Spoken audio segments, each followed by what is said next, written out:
We've now reached the double digits of Dragon Ball Daima with episode 10, and we've got lore dumps abound and retcons aplenty. There are two different points of focus in this episode, the first being the fight between Majin Kuu and Tamagami number 1, and then the second being Goku, Vegeta, everyone now arriving in the second demon world.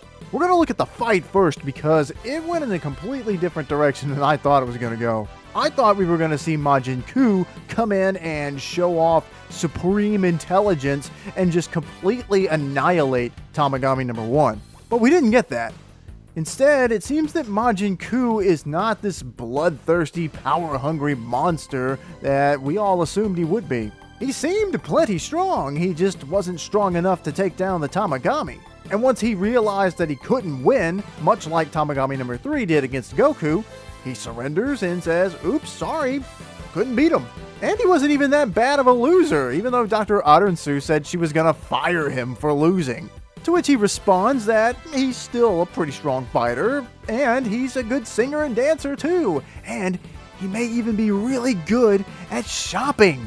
Now, I saw the Twitter posts when they first showed off this character in the previous episode, and I know people were ready to just completely despise this character, but I think turning him into this silly little wacky character instead of a super serious villain has actually won people over.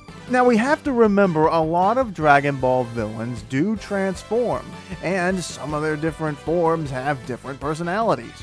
It could be that in this original form here, Majin Kuu is a pretty harmless guy. Sure, he's strong, but he's not out to take over the world or anything like that.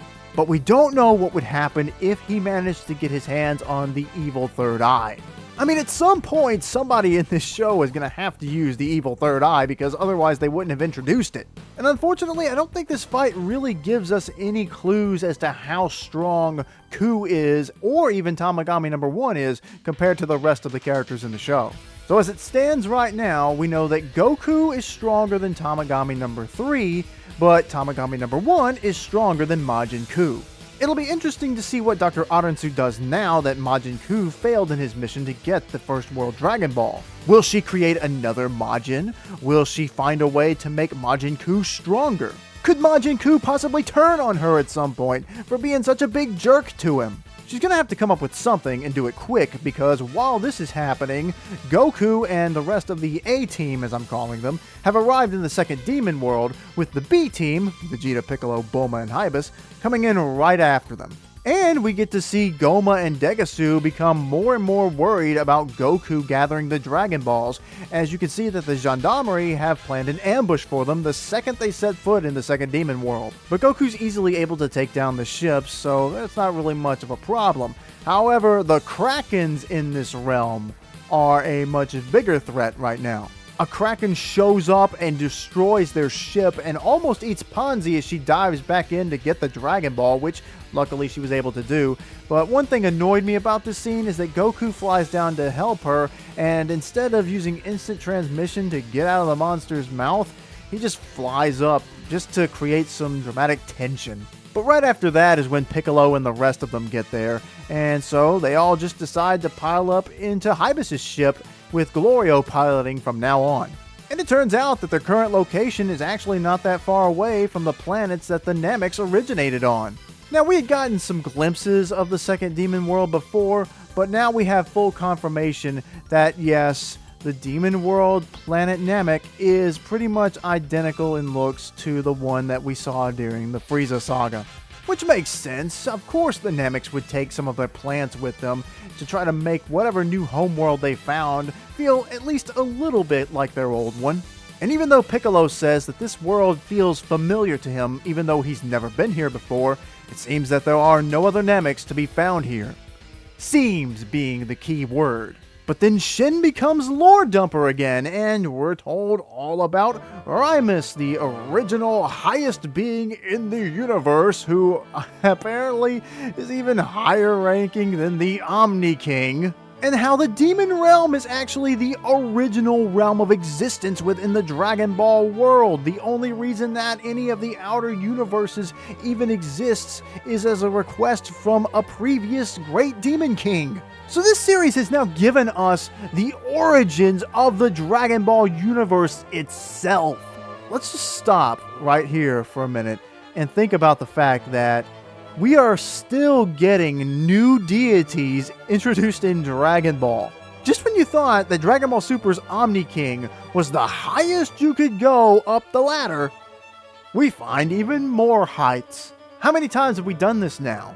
First it was Kami was the highest, then it was King Kai, then it was the Grand Kai, then it was the Supreme Kai, then it was the Gods of Destruction and the Angels, then it was the Grand Priest and the Omni King. Though it's interesting that this new creation god looks an awful lot like the Omni King, because when you look at the various universes' Supreme Kais and Gods of Destruction, they don't look anything like each other. And then to make us all feel sad, Shin tells us that the Glind trees are all dead, so there can be no more Glind born ever again. And Bulma just outright points out that that means that their kind will go extinct once the last of them eventually dies.